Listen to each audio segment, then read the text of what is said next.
I swear, the moment I was going to start filming this outside, the heavens opened upon us. I can't even make this stuff up. So, let's carry on, shall we?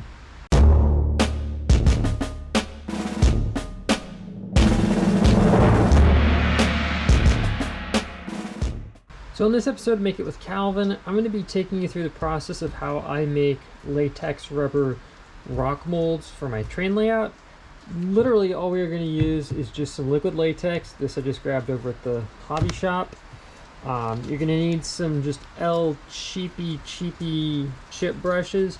Yes, you can rinse them out, but the reality is you're never really going to get all the latex out. So I just bin them when I'm done. They're relatively cheap. And it's optional, but it's a very good idea to consider adding in some gauze.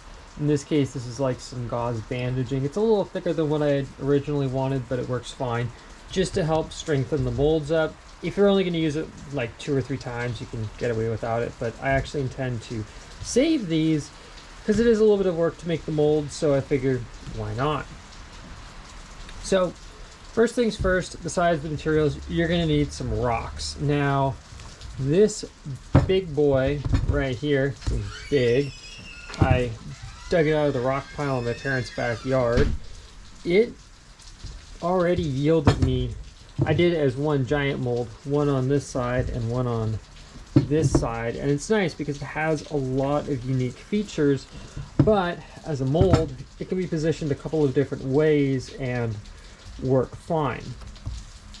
So what I'm thinking of doing is just making up a smaller mold here on this face, and this rock on this side had a mold made, but I think I'm also going to do one on this side as well, just so I have a variety of sizes. I've got some big ones, I got some smaller ones. It's good to have a variety of sizes depending upon what you're going to do.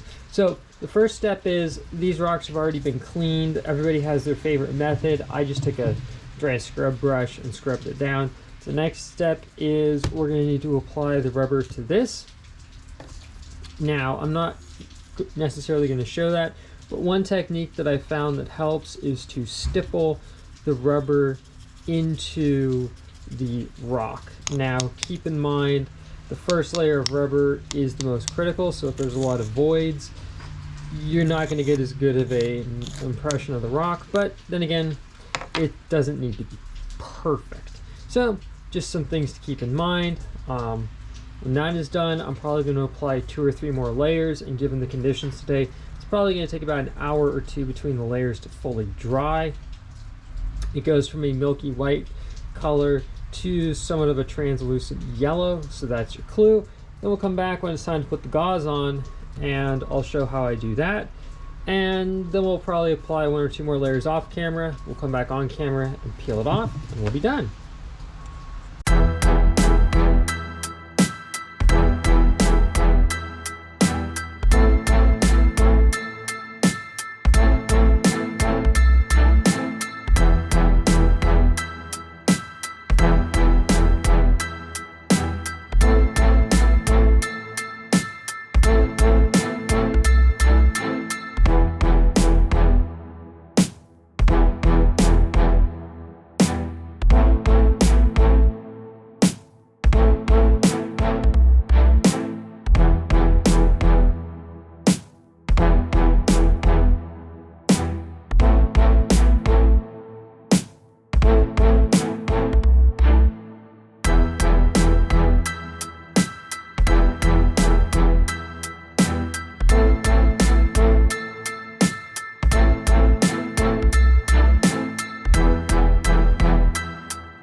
right, so it's been, I'm going to say, about 12 plus hours since I applied a really thick coat of latex on here. These did sit in the oven, which is hovering, I'm going to say, around 90 to 100 degrees Fahrenheit for the majority of that time. So the rock itself also got nice and warm, which helped ensure that all the latex, including some very thick parts, got completely cured. But obviously, if in doubt, just be patient and let this sit for a while before you go ahead and remove it.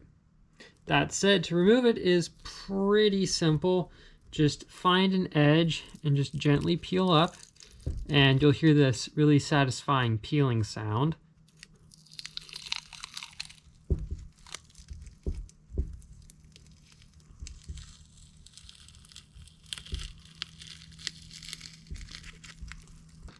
So you'll notice that the edge of this definitely has some excess gauze and areas that can be trimmed up, and that's perfectly fine. It is totally normal when you're done making one of these to have that.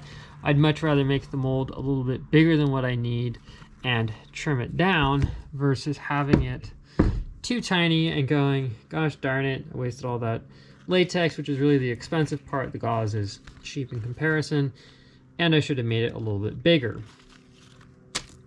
We'll do the same for this guy here. We'll just gently begin to peel this up.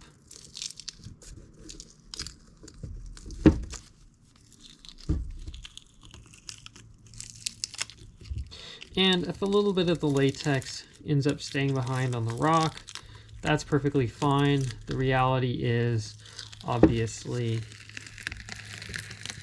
I mean, in this case, this rock is a little crumbly on this side, so I'm actually pulling out rock pieces. That's fine. Doesn't really affect anything. Because the reality is, at the end of the day, it's all about making a unique organic rock shape. So there you have it. Here's two of the molds that I made. I'm just going to trim these up off camera. I figure that's pretty simple. Just use a very sharp pair of scissors and take your time.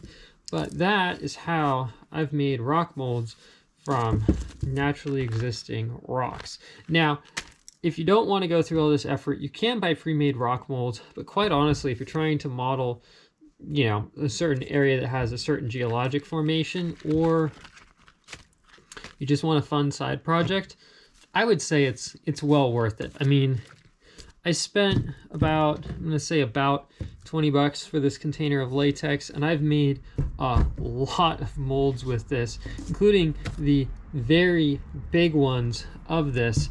And I've only used about, I'm going to say, half the container.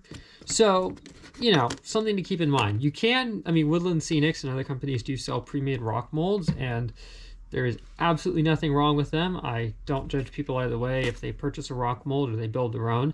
But in my case, I really liked the look of this because it kind of more matches the area that I'm trying to model. And I figured, even if I don't directly use this for this project, they might come in handy on my YSL module, or I could even look into selling if there was enough interest, the pre-made rocks that you could use. So, hope that was helpful, and I might do some videos in the future on actually using these. If there is some interest in that, please leave it down in the comments down below, and I might do a video on it. So, see you guys here next time on Make It with Calvin.